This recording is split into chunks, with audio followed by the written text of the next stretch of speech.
Hi everybody, I know I made this before, making vegetable beef soup.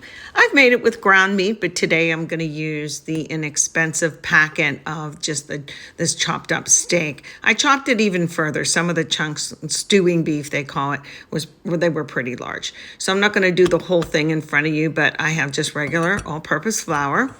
And I have my pot going, getting hot with some oil in it. I use olive oil and I just take it around the horn. I do want that to be hot before I put the beef in. Yeah, and I'm going to do half the beef at a time, but let me test one. And okay, it looks like it's hot enough. It's really starting to cook. Really what I'm doing here is shaking some flour off. I usually use two hands, but I have my phone in the other hand taping this. So I'm just gonna shake off a little flour and put that in and just keep it going. Again, I'm gonna only do half as much. This has a couple reasons for doing this. It's the searing of it. It'll cook further, but see, here's the other half. I'll get into that. Okay, let's see how it's coming along to show you what I mean. So yeah, a little bit brown like this. See how it's start. Oh, and it smells good too. It smells like regular big old steak, but this will get much more tender in the broth. But I just want to get it going here. Get some brown on the bottom too. Okay, so yeah, okay, yeah. This needs further, so I'm just going to stir it around a little bit more and try and flip it on its side until it looks like that. Here's the second batch. I'll put that in. It does need a little bit more oil to get going. Sometimes I put a tab of butter in, which I might just go ahead and do that. I'm checking for how hot it is. The second batch is gonna go real fast. Now I'm gonna put chopped onion and celery in. I did put like 2 little pats of butter in there, but I'm gonna just dump those in. Now the peas are frozen, they'll come later.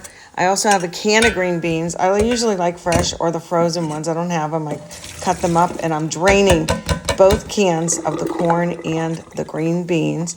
And actually, I like to rinse them. I don't want things to taste like, quote, the can. So, but frozen vegetables work great. Fresh are also good.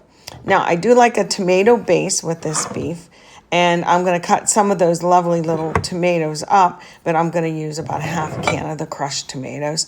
And I usually use barley. My hubby bought the wrong kind, which is okay. I'll use it later, but I want it to be fast. So I'm just going to use ditalini. I cook it on the side.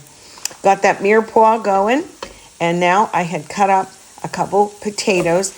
Notice how they're all diced about the same size, because I'm going to test when they're cooked after I pour some water on and get this rest of this meat back in, the cooked off meat. Like I said, it's not cooked all the way through. It's actually a little tough if you try and eat it right now due to the type of cut that it is. But it will cook just fine.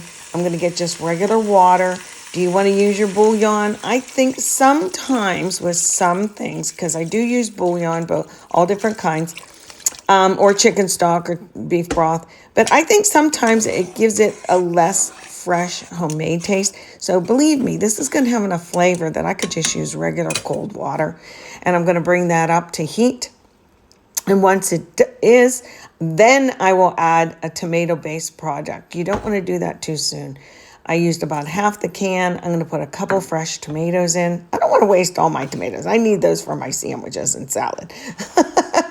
So I'm going to use half the can and put the other in the fridge. I'll wait till these potatoes are all the way cooked. They're partly cooked, but I'm going to wait. And then before you know it, the house smells wonderful on this rainy day. But here's all the meat. And did I cook it from early morning? No, I didn't. I no need to do that. But all the little veg, they're all nice and tender in there. But one last minute thing, I didn't have regular cabbage, but I had this coleslaw bag. And essentially, it's just 2 kinds of cabbage and some more carrots, which I sure don't mind. And then I have to add in my frozen veg, or in this case, the 2 cans and the frozen peas. So let me grab those and get them all in here. Again, I rinsed them off. You'll see when I'm stirring this, it's so much thicker. Now, these just needed to heat through. They don't need to cook, as you well know. Okay, you guys know that. But I might have to add a tiny bit more water. See how thick this is now? And once I do that and heat it all the way through, really, I'll just get out my salt and pepper. And I like to do that to taste. A little salt, little pepper. And voila, you have some homemade vegetable soup with ditalini on the side.